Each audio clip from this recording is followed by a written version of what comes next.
Marhaba, my name is Megan and welcome to Wanderlust Voyages.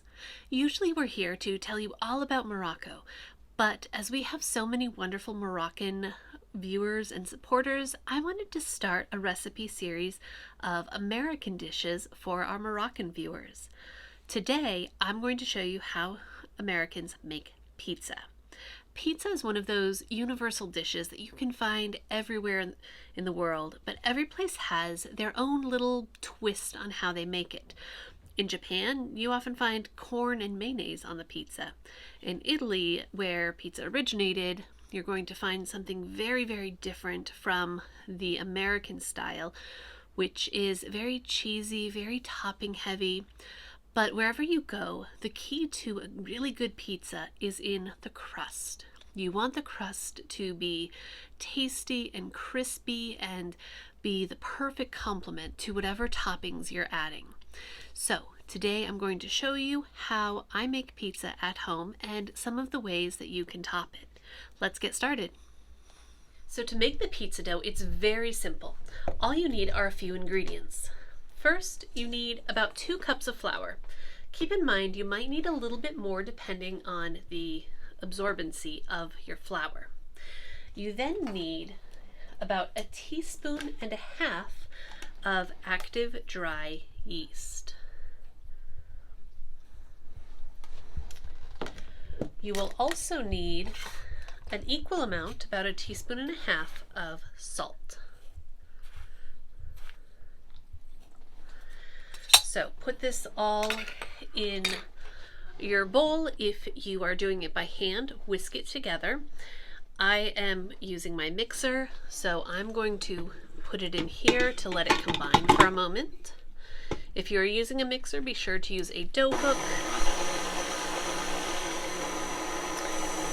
And then while it is running, add 1 cup of lukewarm water.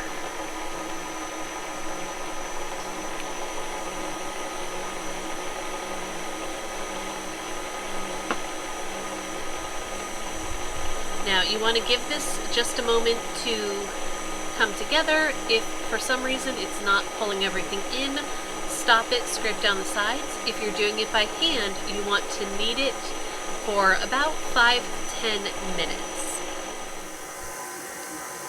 Okay, so our dough has been kneading for about 5 minutes. If you're doing this by hand, you'll want to do it 5 to 10 minutes. You really want the dough to be smooth and elastic and not too sticky. If you need to add more flour to keep it from being too sticky, then do so. If you get a little too much flour, add a little bit more water. But right now, our dough is looking pretty good. It is nice and soft. It's not too dry, but it's also not coming off in large clumps on my hand. So that is good to go. What we're going to do is now cover it with plastic wrap and then a towel to help insulate it. And we're going to leave it for about an hour. We don't want it to rise as much as regular bread dough because it's pizza. It's supposed to be flat. But between maybe until it's about 1.5 times its normal size. So we're going to check on it in about 45 minutes and see how it is. Okay, so let's check on our dough. That is looking good. It has risen. So what we're going to do now is turn it out onto a lightly floured surface.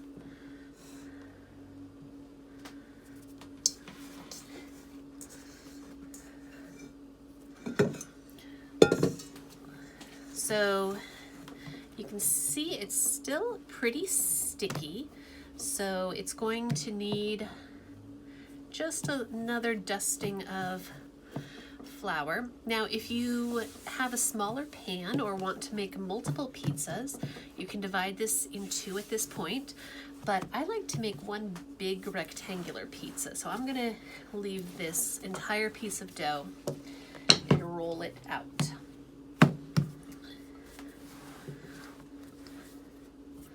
Now, if you don't have a rolling pin, you can actually use a glass bottle, If you have a big glass bottle of soda, just make sure to take the label off. You don't want paper in your dough.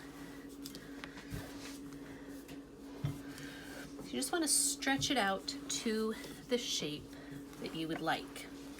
Also, keep in mind, you need to preheat your oven at this time. I already did that. And you want to heat it to about 500 degrees, or as high as your oven will go. The key to really good crust on pizza is you want it to cook fast. So you need a really hot temperature for that. So you can cook this on a pizza stone, but I like to cook it on a pan to make sure the bottom gets nice and golden and crisp. Drizzle some oil, use a paper towel to make sure it is a really thin layer. You're not trying to fry your pizza. You don't want it swimming in oil. You just want enough so it doesn't stick. So we pick up our dough. You can make it as thin as you would like. Just don't make it too thick or it's not going to cook evenly. If you're using a pan, try to squish it to all sides of the pan. And now comes the fun part. Now we top it. And a lot of people think of pizza toppings as very traditional options that you'll find in a restaurant. But really, anything can go on a pizza. Pizza crust is fantastic for using leftovers. If you're using something like traditional toppings like fresh vegetables or meats, you may want an additional sauce. This can be a red sauce, a pesto sauce, or just another drizzle of olive oil. However, I'm going to be using some leftover turkey taco filling that I made the other night. And this is not completely dry. It has a little bit of a sauce to it, so I'm going to just use it as is. Keep in mind, if what you're trying to use has a lot of sauce, you may want to drain it. You don't want your filling to be topping to be too wet, or else it's going to make your dough, your crust, soggy. So spread your topping. You don't want it to be too thick. You don't want to have mountains of toppings on there, but make sure it is all well distributed. So I may show you how to make this taco filling another time. It is absolutely delicious. It's smoky, a little bit spicy. It's got turkey and chicken sausage and chipotle peppers and mushrooms and onions. It's delicious. Okay, so that looks pretty even. The next important part is the cheese. Now, traditionally, pizza uses mozzarella cheese that's been shredded. However, just like the toppings, you can really use whatever you want. You just want it to be able to melt well and to not be super strong. You don't want it to overpower the flavor. So I'm actually going to use a variety of cheese because it's what I have on hand. Like I said, pizza is great for using up leftovers. So this is a cheddar and a white Munster cheese. You can use shredded cheese, you can use sliced cheese, whatever is going to work. And then I'm just going to add some chopped green onions on top for a little bit of a fresh flavor.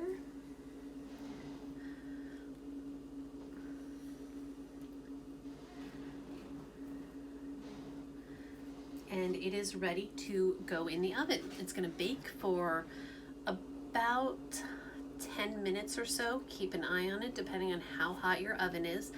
You want it to be the cheese to be well melted and starting to brown. You don't want to underbake it. So I'm going to put this in the oven and we'll check on it in just a little bit. All right, so let's check on this. That looks excellent. You can see the cheese is melted, beginning to brown. The crust is beginning to brown. So let's take this out.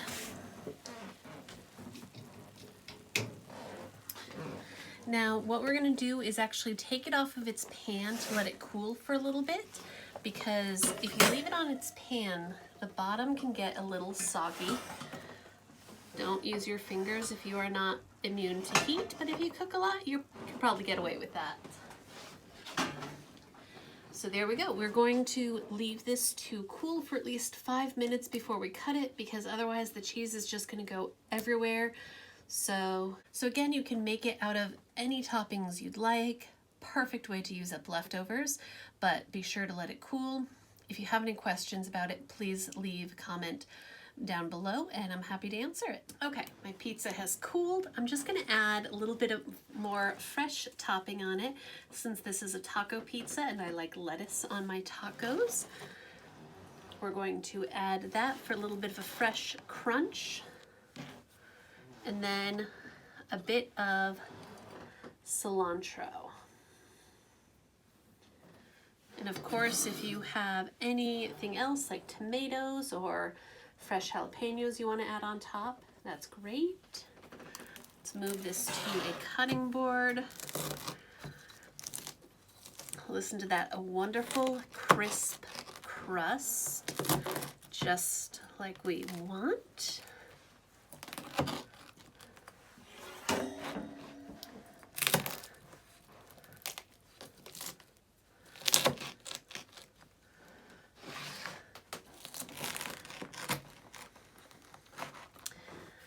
And there you have it, homemade pizza, however you would like to make it.